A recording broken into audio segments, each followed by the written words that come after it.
చూడండి ఇక్కడ మొత్తం బ్రహ్మం గారు ఒక చెట్టు తొర్రలో ఎట్లా వెలిసి ఉండో మన నల్గొండ టౌన్ లోనే.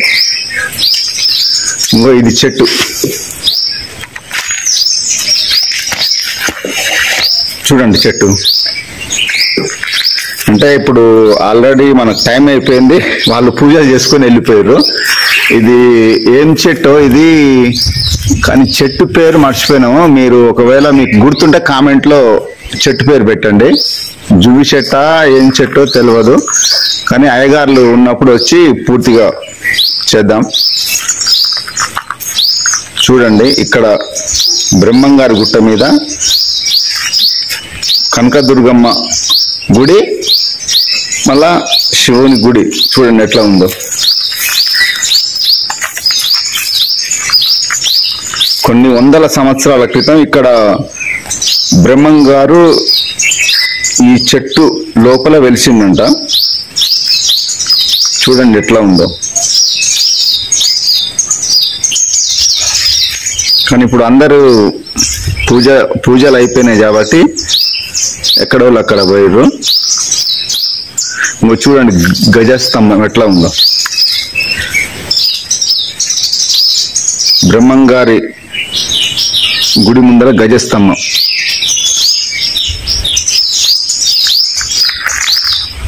చూడండి గుట్ట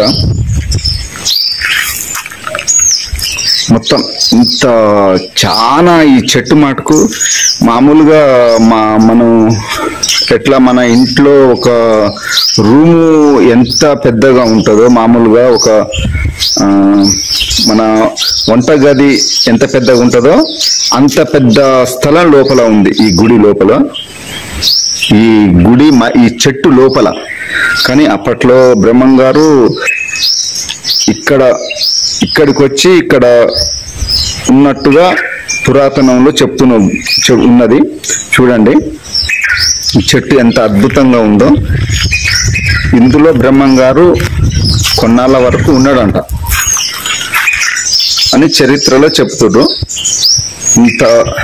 ఇంత పెద్దగా ఉంది చూడండి. మామూలుగా మన ఇంట్లో వంట రూమ్ అంతా ఉంటది చెట్టు. కానీ ఈ చెట్టు చుట్టూ మొత్తం గ్రిల్స్ పెట్టారు, ఎందుకంటే మొత్తం చుట్టూ తులసి మొక్కలు వేసారు.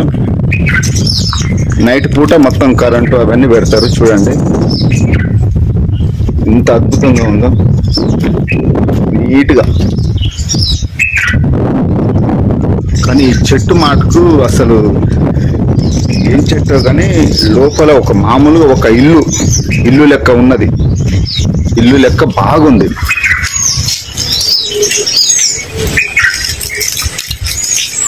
ఇల్లు లెక్క ఉన్నది. మంచిగా చుట్టూ తులసి మొక్కలు వేసారు,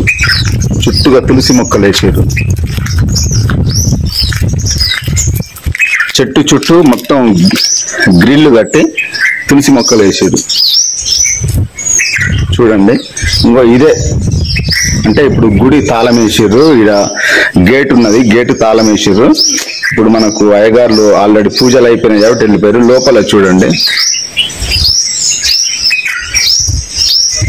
లోపల స్వామి ఎట్లా లోపల వెలిసి ఉన్నాడు. మళ్ళా నెక్స్ట్ వీడియోలో పొద్దుగాల టైంలో వచ్చి అయ్యగారులతో మాట్లాడించి అసలు ఎప్పుడు వెలిసింది ఏందని పూర్తిగా తీస్తాం.